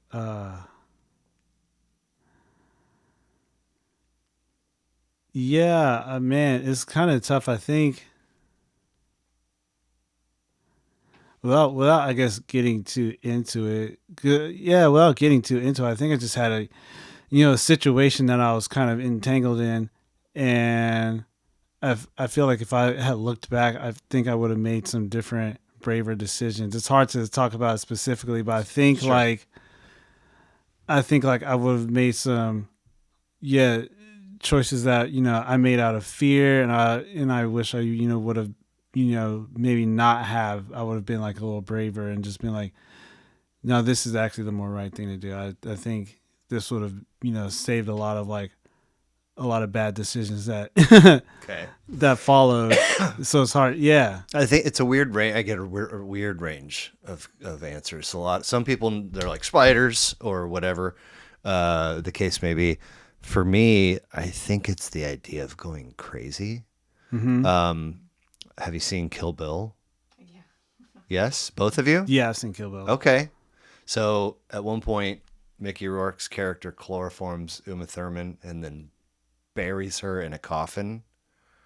And the waking up and realizing, obviously she's a G. She gets, but that absolute panic, or the submersible thing that went down to the Titanic and Mm-hmm. explode. Like if I, you know, like I would go insane, and that terrifies me. Yeah. The fear of, because I know, flawed as I am, that I have a sound functioning mind and I can like interact with people and like hold a job and raise kids and go to the grocery store, all these things, because my mind functions somewhat in the way that it's supposed to. But the slippage of that, like into that, terrifies me. Yeah. I mean, I get that. I so get that. okay, last but not least, please complete this for me. The world would immediately become a better place in which to live if only. Ooh, that's a great question. I think the world would become a better place to live if people were less assuming Mm, and more inquisitive of each other's stories. I love that. I think that would take us along. I love that a route. lot. That's I always refer. I think it was Russell Banks. I might be mistaken with that. An author that once talked about a good story needing all three legs of the stool. Mm-hmm. And the one is, here's the storyline, and over here, here's a backstory about this other character, and then over here, here's like an emotional or mental health piece about our main character, and they Yeah. all kind of are supporting this thing that engages the reader. There's several legs to the stool of why I do this podcast. One of them is love of music and celebration of the album that I hope stays alive. You just put out a full length release, in a time where folks are dropping singles and playlist this and playlist that. I think the album is amazing because you put all of this into it, and then you go, hope you guys like it, world. Yeah. And it's super not to put that above like a painter or an author, but it's there's something about it that's just so admirable to me. Yeah. And so I hope that form of art continues to live on for centuries to come. But the other piece of it is being inquisitive. Being inquisitive. I do want to know what your favorite, most influential albums are, but I also want to know what Daniel Cole's story is. But I don't know that I can get you to come over to my house and sit in my basement if I ask you that directly. Yeah. How many people are going to be like, no, thank you. Yeah, it's tough, but I think especially that's why I like some of the shows I like. I like the shows. I like origin stories. Mm. I love like the starting point of where we got to. I like entering to like being at the middle point of a story and seeing things happen and then going back. I think that's why I'm so into this show like One Piece right now, because they go into like backstories and origin stories so much, but you can see what leads people to become where they are, and I think that's so valuable to understand like someone's history and story versus just kind of assuming, and not to justify things that are happening in the present, but just like that allows you space to work Yeah. with and be constructive when you have that kind of understanding. I think there's a general basis in the heart of people to move towards the betterment and the goodness of Put humanity. Project Hail Mary on the calendar, you two. Yeah. Together. Put it on the calendar. Gosh, Yeah. darn it. But yeah, that's where I'm at with it. I love all those answers. Back on the Instagram, in the Instagram world, we have at D Cole Drums, at X to the V, at Run With It Band, Quixotic Fusion, at Cat B King, at Twice on Sunday Band, and at Frankie Shores with a Z _ Yeah, she's crushing it out Mercy there. Love it. Fire Music. Sorry, my own writing and vision often When don't it work. comes to like telling stories and telling their stories, I think she does such an amazing job, and not just because that's my partner, but just like Yeah. taking that piece out of it and listening to the story, because I think the storytelling I think is very well in the representing yourself is so consistent and solid, and I just love the work and admire like her as a writer. I think she's such a good writer. Cool. And like expresses herself very clear and very well, and yeah. Project Lullaby Adventures in the City is 3 months old. It's on the streaming platforms. Those are all the Instagram handles. Any other plugs? I mean, those are the main projects. Those ones. are consistent. I can't. The last project, I don't play with them like solidly, but Tay Dreamin' is another artist that I connected with really well, and I think he's about to put out an album, and it's definitely worth checking out. He's a good artist and a good friend as well. We connected on what's his name again? Tay Dreamin'. He recently moved out to LA. Okay. Is there anything that you had hoped that we would cover that we did not?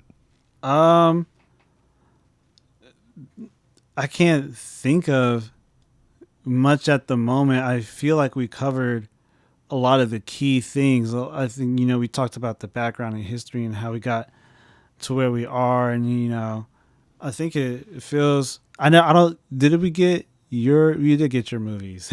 Yeah. We did get your movies. Yeah.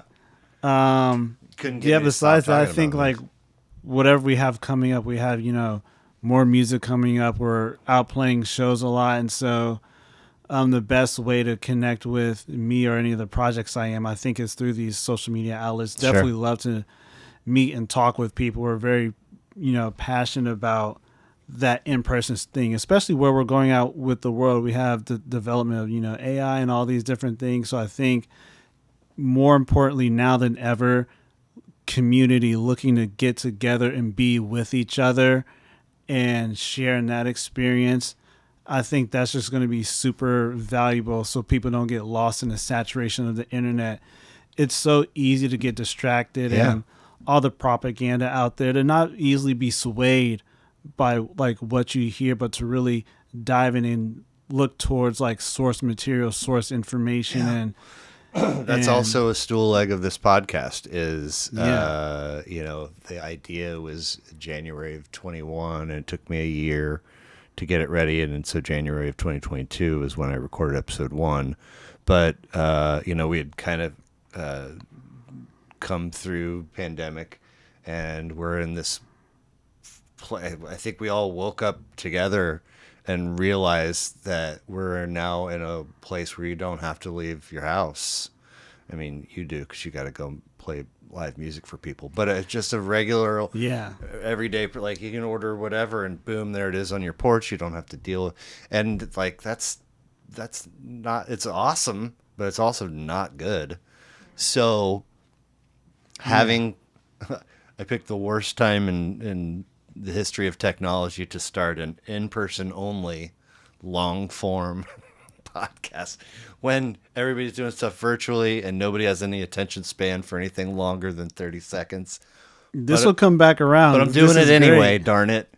Thank you very much, Daniel Cole. Thank you for having me. It's nice to meet you.